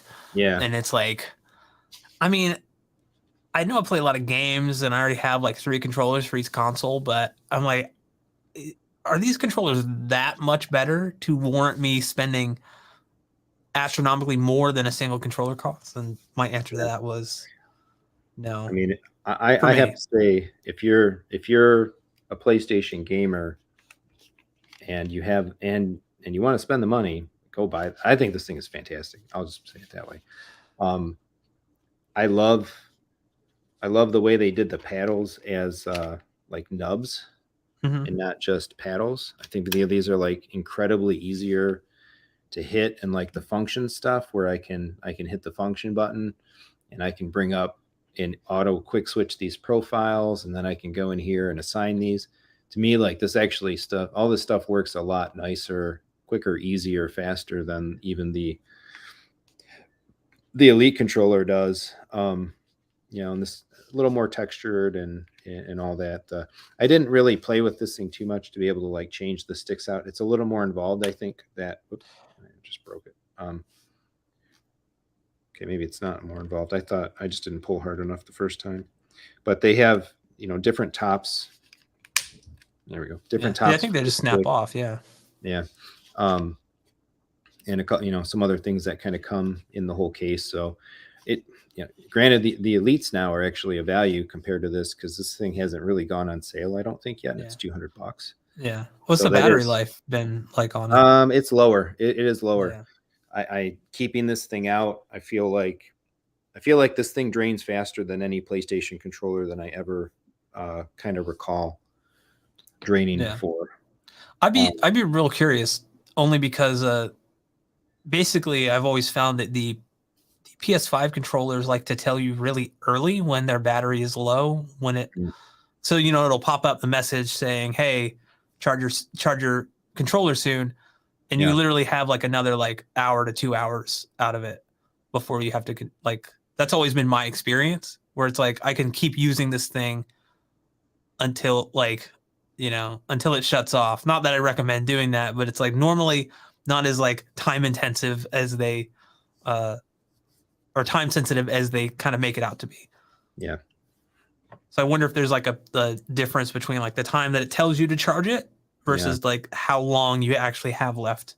That's possible. That's possible. Kind of proactively encouraging you to never get in a position where it goes defunct on you. Yeah.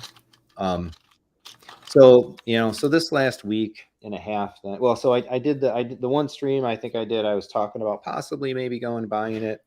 And, sure enough, it's interesting that like these are in stock, readily available pretty much everywhere. My local Target had them, Best Buy had them, Walmart had them.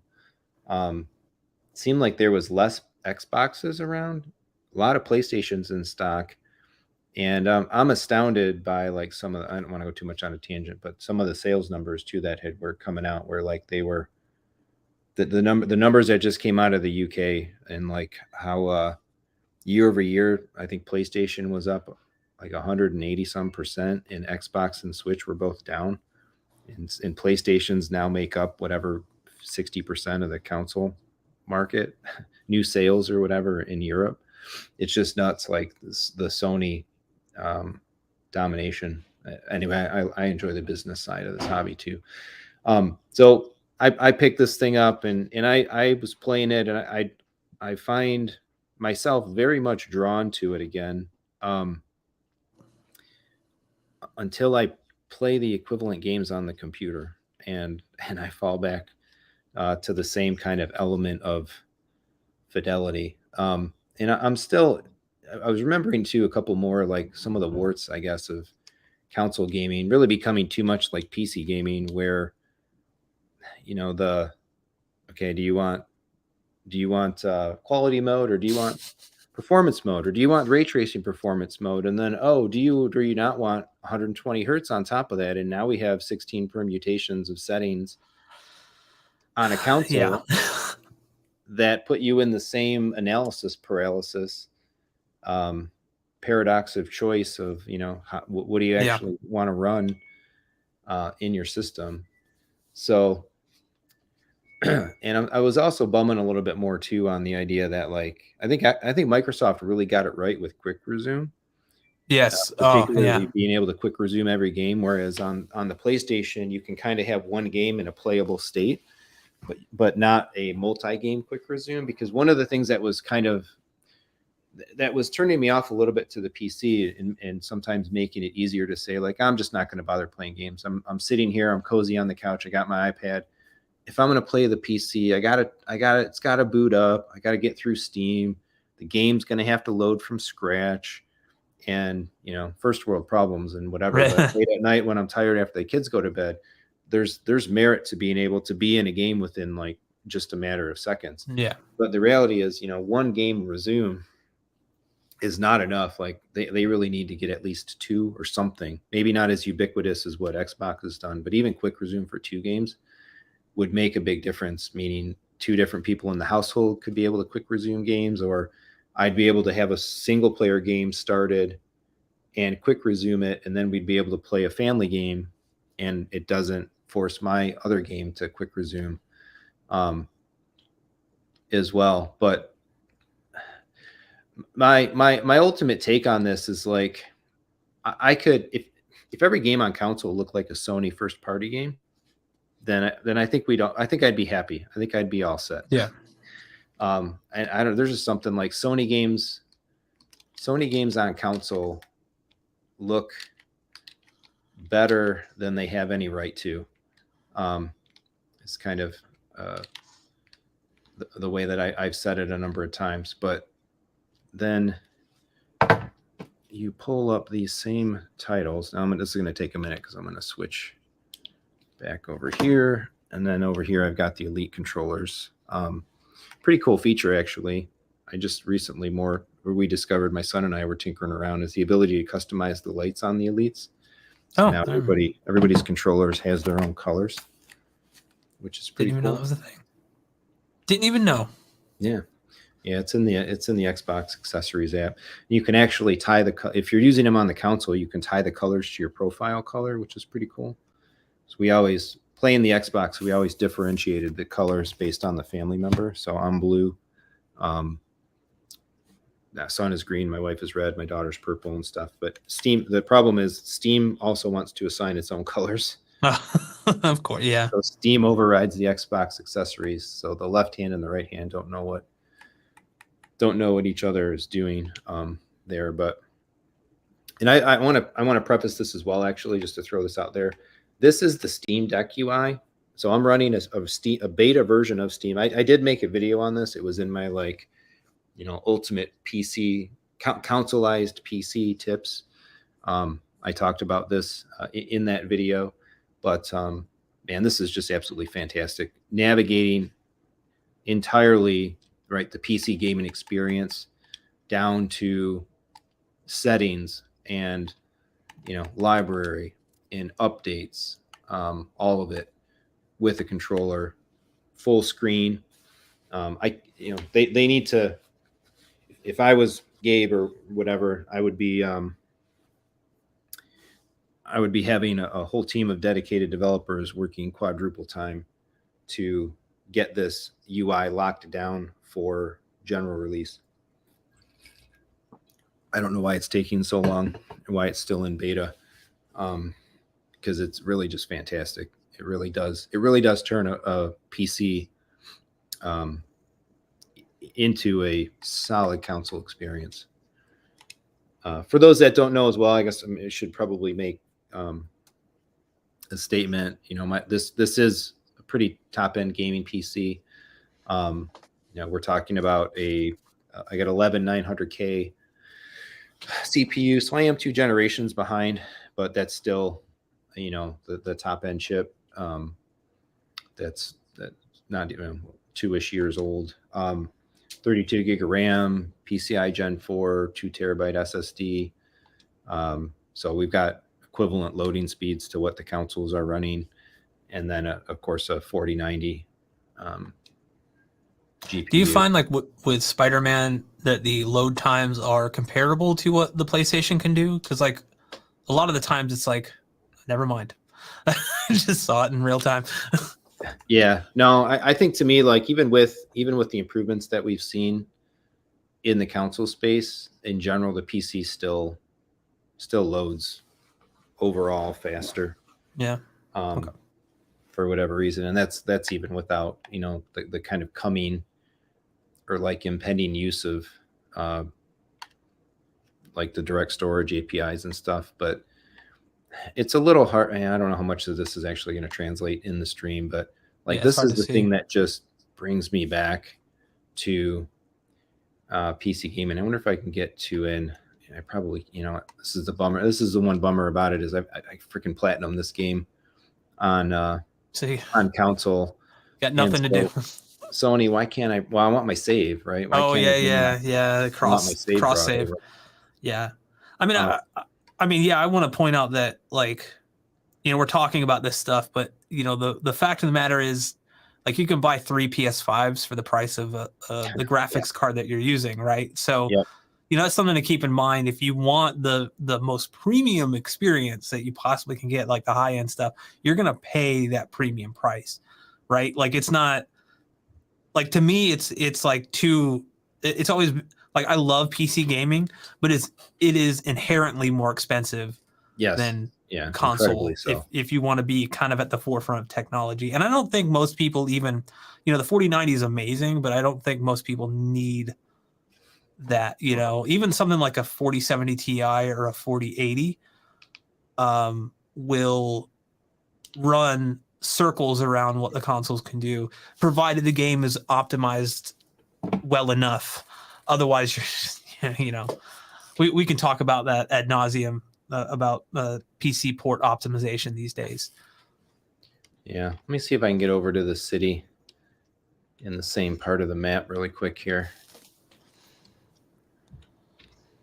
So, like, for me, I while you're playing there, I'll just say, like, I have a probably like a more, I would say, mid-range, system. It's older. It's like a Ryzen 9 3900 XT, so it's like 12 cores, 24 threads, 32 gigs of DDR4, 3200 megahertz memory, and a NVIDIA 2070 Super. So a couple generations behind on the GPU. And for 4K, there have been a few games where, like, I could definitely play at 4K and 60, especially with stuff like DLSS, which, in this day and age, in my opinion, native 4K gaming is kind of unnecessary when, like, DLSS and things like that are so good. You're basically leaving a lot of performance on the table. Yeah, Pavel says it's like 240p for us. Yeah, I'm looking at the stream here. It's like very, very blocky, and Yeah. yeah, and I think that's just StreamYard not being able to keep up. Maybe 144, yeah, 144p. Let me see. Well, I'll get to Yeah, I think any type of motion just kind of kills the StreamYard yeah. All right, here we compression here. StreamYard, if you're watching this, not that you will be, please upgrade your streaming side bandwidth. Because it's capped at 32, but I think it's even lower than that sometimes. For the StreamYard stream, I mean. But yeah, so my stuff is not anywhere near what Jeremy has. But I tend to have no problem feeding when I game on the LGC one. If I can feed it a 1440p signal, and it looks pretty darn good. I can do custom resolutions within the NVIDIA control panel. So if I want to do like 1800p, I can do that, similar to how the consoles do. But all of that stuff kind of has to be done manually for the most part, like setting that custom resolution and stuff. So, it's a little more involved most of the time, in my opinion, or in my experience at least, than just turning the console on. But like you said, Jeremy, there are games out now that have, 6 different variations of graphical modes, Hogwarts Legacy being one of them, where it's like you have all of these, and then you can also unlock the frame rate. So then you have those as well. And it's like, which one do you choose? And it's, for someone like me, it's like I sometimes just go back and forth before I settle on graphical mode. And it's like, I just want to play the game. I just want to get diving in here. So if I could afford like a high-end gaming PC with a 12900K or whatever's out now and a 4090, I would. But, I mean, what are we looking at price-wise, right? Like, at least minimum $3,000 to $4,000. Yeah. For that system, probably more. If you're like, oh, I want the latest and greatest. I want DDR5 for my memory. You're gonna pay, a decent chunk. So it can get inherently, like, infinitely more expensive than a console. That's kind of like the whole point I wanted to make. But that's the price you pay for that extra performance and extra fidelity. Yeah, so the virtue of it as well. It's like at least it's one of the areas of our hobby where the more you put in, right, the more you get, I guess, in terms of being able to run things in ways that lesser, that lesser systems can't. So, so here, I kind of got to the same part of the city here. So I'm sitting on the same thing, and maybe this doesn't translate as much as I was hoping it might. I wonder if I can move this, at least get this a little closer.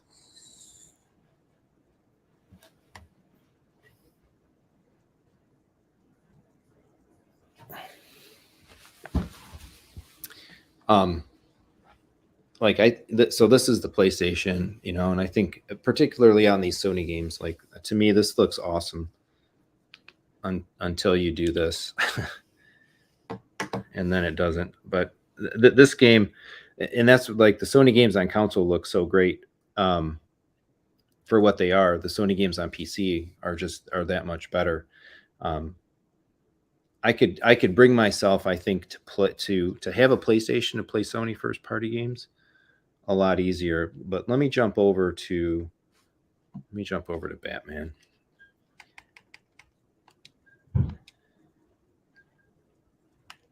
And kind of one of the bigger elements of kind of the game retention, the ability to play older stuff. Because I feel like I've been one to watch a lot of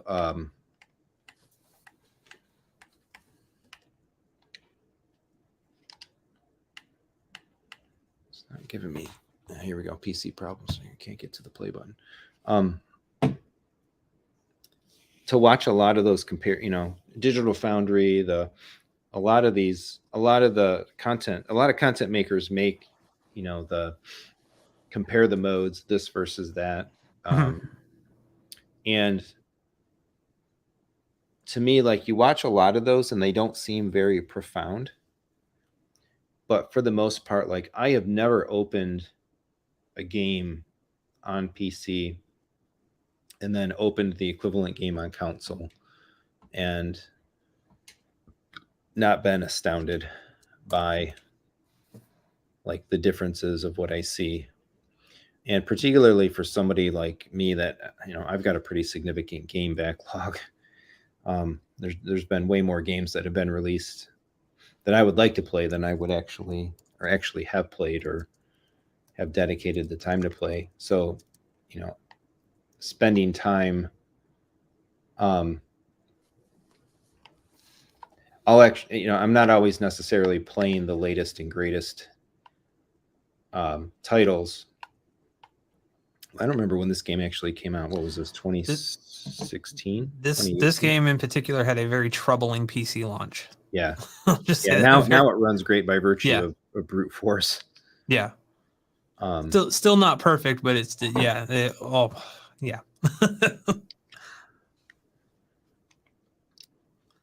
many issues there.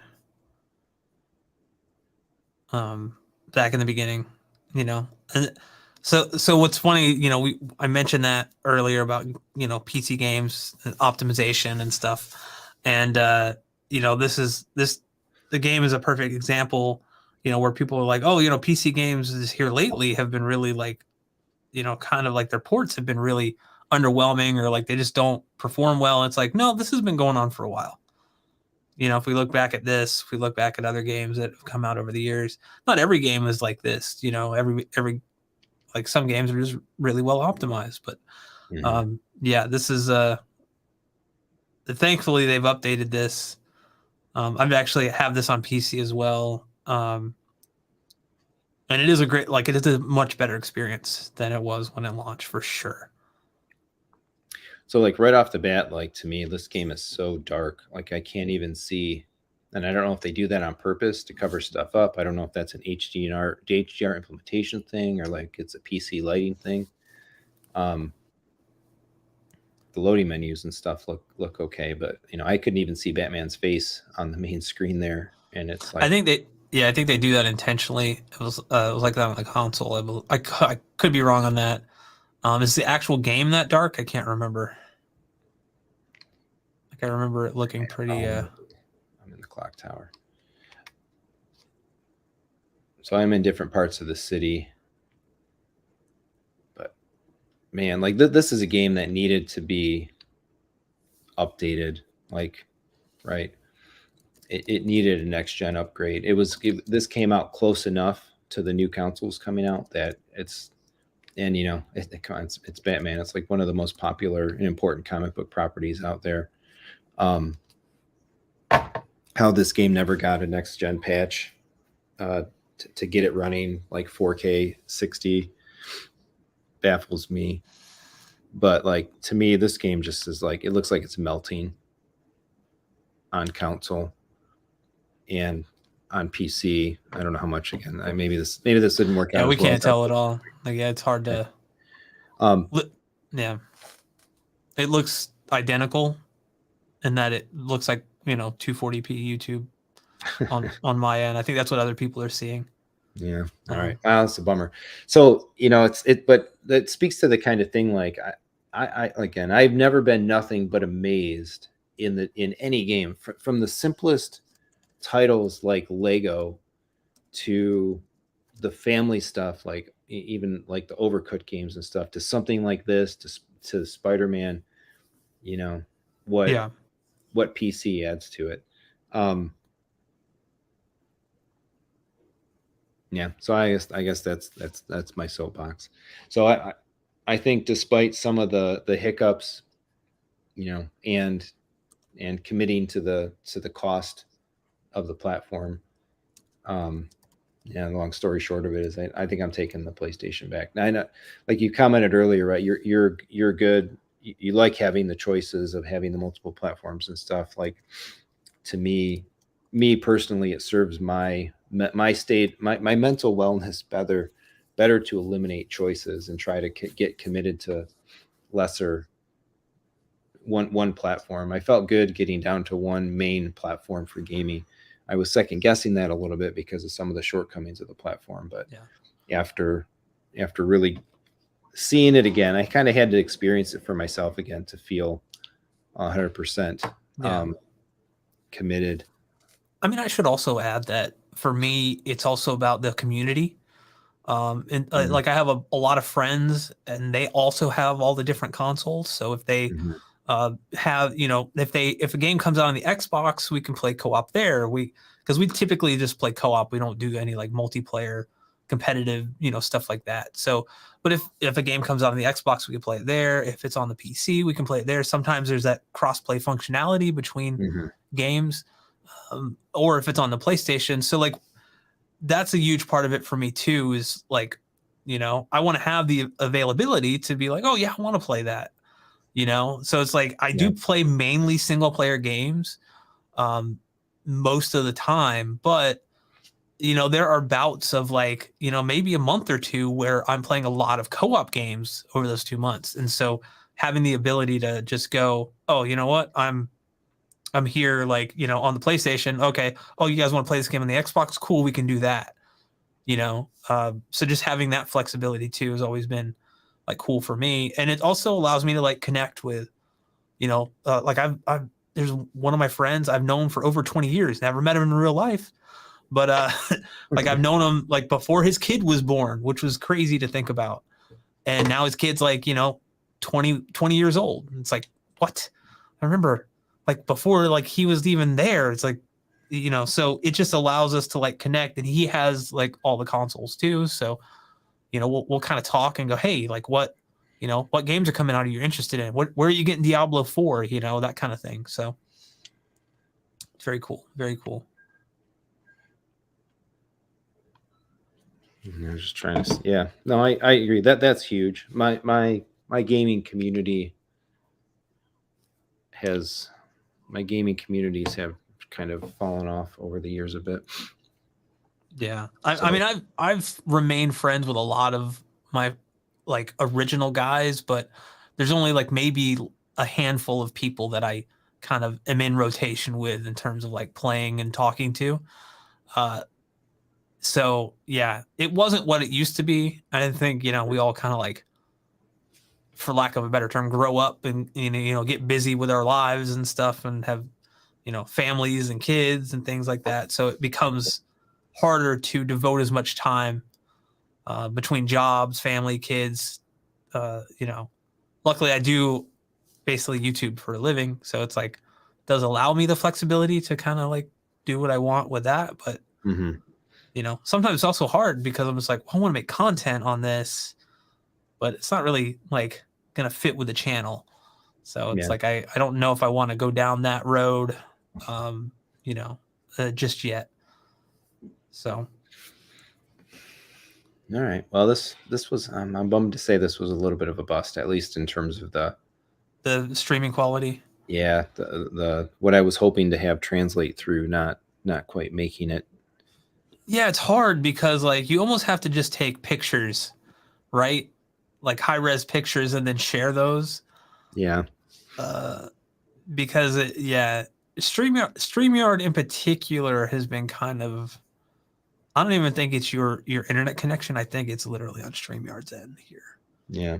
So I guess too, like we're not getting a 4K right off the bat. We're starting with the 1080p stream. Yeah. Which is really cutting down on on carrying through. Yeah. But yeah, so I guess at the end of the day, my soapbox is then if you watch a lot of videos online that suggest that there's not a graphical difference of significance between platforms, man, I say definitively they are so wrong. And it doesn't, like, in person, sitting in this room, like, you don't need pictures. There's no pixel peeping here. Yeah. Right. This is like definitively a complete route. Oh yeah. Yeah. And you can kind of see that same thing with like, even something like where I'll do it with certain games. I always like mention Hogwarts Legacy again with all the different graphical modes, right? They have, you know, quality mode or resolution mode, which is like, you know, 4K 30. And it is like upscaled from like slightly lower res, but you can go down to like the uncapped performance mode or high frame rate performance mode, which looks noticeably worse. Like it's blurry, there's no detail. So switching back and forth, like just without moving the camera, because as soon as you do, you're going to be like, oh, 30 is like so low. But like the visual fidelity in the you know, resolution mode is so much better than, you know, those high frame rate performance modes. So like basically what you're kind of seeing is a similar difference between like, okay, this is, you know, high frame rate performance mode on the console versus like all the bells and whistles plus all the performance on a high end PC. It's like, yeah, it's instantly noticeable, and there's no like, this isn't being upscaled here to like it's just native, and it just has that like clarity, that sharpness, that fidelity, that definition. You know, yeah, not all games are gonna like be as apparent, but most of them are, like, especially any more recent games, even going back, you know, 10 years or so, you know, still one of my favorite games of all time is Half-Life 2. That's like my favorite, like, first person shooter. And yeah, I mean, there's been updates and stuff. But it's still funny. There are moments in that game, even with all the outdated textures and everything, that just look great at 4K, 120 hertz. Like it's just, you're like, wow, this game is ancient by today's standards. But there are moments where you're like, that's really nice looking, you know. I'm trying to salvage one more here while we're chatting.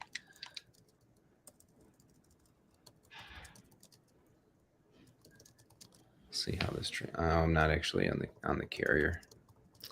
All right, never mind. I'm not gonna be able to get to the same. My son and I were playing this right now, the first Lego Marvel Superheroes, and I picked it up on the PlayStation because I wanted to take a look at it, and we were looking at this, and even my son, he was laughing at how how soundly the PC version trounces the PlayStation version of a pretty basic, at this point as well, older game, like 2013.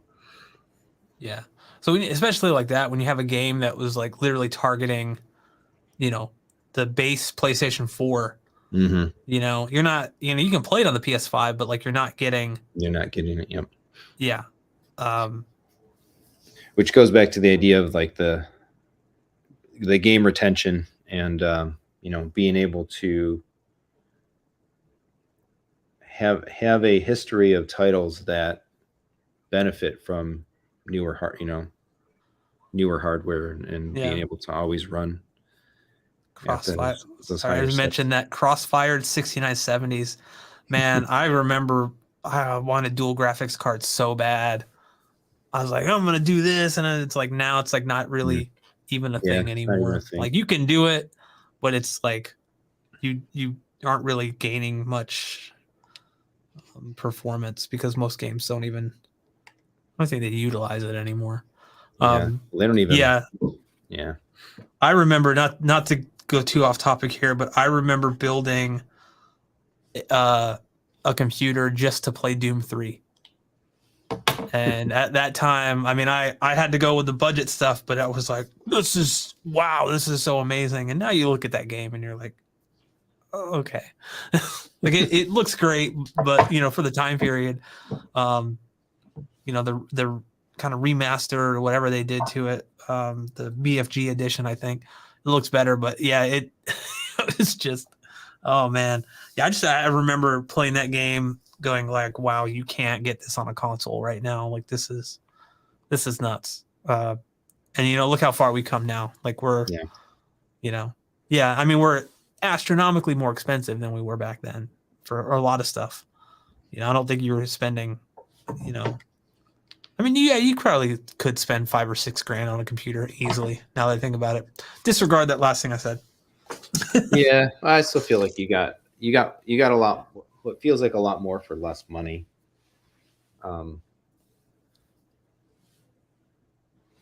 It's funny too, like how some things have gotten more expensive, and then you got other things like hard drives have gone in the opposite direction. So different components have gone up and down in different ways.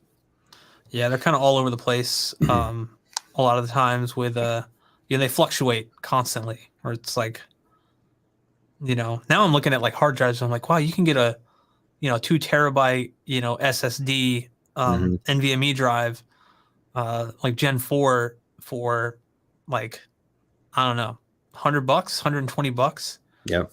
Whereas like 2 or 3 years ago when I built this system behind me, it's like there's no way you're getting that. No. No, I think I paid over $400 for the one that's in my PC right now. And they had there was a lightning deal on Amazon, I think over the weekend. A Data or some other brand or whatever, but they had the 4 terabyte PCI Gen 4, full super high speed. It was like $299, and then it had like a cart coupon, and it was like $270 or something like that. Wow. Limited 4 time. terabytes. Yeah. For that. Wow. That was almost $1,000. I think when I originally had rebuilt my gaming PC a few years ago. That's crazy, man. That is crazy. But yeah. Anything else you want to talk about before we? No, we're going for about 2 hours here. Yeah, I think we can probably call it. I guess one call. We're dwindled a little bit. If there's any last questions, final comments. Yeah. Something to hit. Otherwise, yeah, I'm good to call it. Unfortunately, this is a bummer. I was hoping that quality would translate a little bit and back it up. Hopefully, at least the LG kind of settings. Again, that was something people had been asking for. So putting it up on the screen and talking through the rationale, some of that is hopefully helping folks out. Yeah, I mean, with like the LG settings, like I do get, basically any TV I've ever like mentioned or had, like put out a video about, in passing, even people are like, what settings are you using? So it's like it's a very common like thing. People just want to get the best that like the best picture like Yeah. that they paid for, you know. Right. And unfortunately, some TVs are just like you just need to do a manual like you need to calibrate it. Mhm. But most of the time, I mean, just changing a few settings will get you close, you know. You know, I remember, you know, with the LGC one in particular, measuring all the different modes, and I think out of the box, Cinema User actually like, or Cinema had the most accurate picture out of the box over filmmaker mode, which was weird to me. Like Mhm. the white balance on filmmaker mode was, or the grayscale was all off. Like it skewed massively towards the red, which was strange. But Cinema did not. But it still needed like some tweaks and some work. But for the most part, it was you know, it was good. So it's just kind of weird, like and it says, what stream with TV is 360p, can't read anything. Yeah, we were having a problem with StreamYard on the other, like this looks good right here, like on either, like I think people could, you know, but for whatever reason, yeah, you almost need to use like OBS or something like that to get really high, you know, 4K stuff. But yeah, just to kind of go back, and yeah, you know, with the TV settings, you know, there's a lot of variability out there over like what people recommend, and what, you know, like I said before, if what you're after is like an accurate picture to the source, then here are your settings. But then, you know, if you want kind of tailor that to your personal preference, that's okay too. Mhm. You know, but you know, those are going to be different than like, you know, maybe what the accurate settings are. Yeah. So that's all I got. That's all I got to say about that. So, All right, let's call it a night. all right. Well, thank you guys, everyone, for watching. You know, join us again. We're going to be doing this at some point. Go over, subscribe to Jeremy, Tech Enthusiasm. Check out Home Theater Gamer. This bald guy here makes some videos on other things, and I don't know what I'm saying, but yeah, thanks everyone for joining, and we'll catch you in the next one. Yeah, thanks all. Have a great night.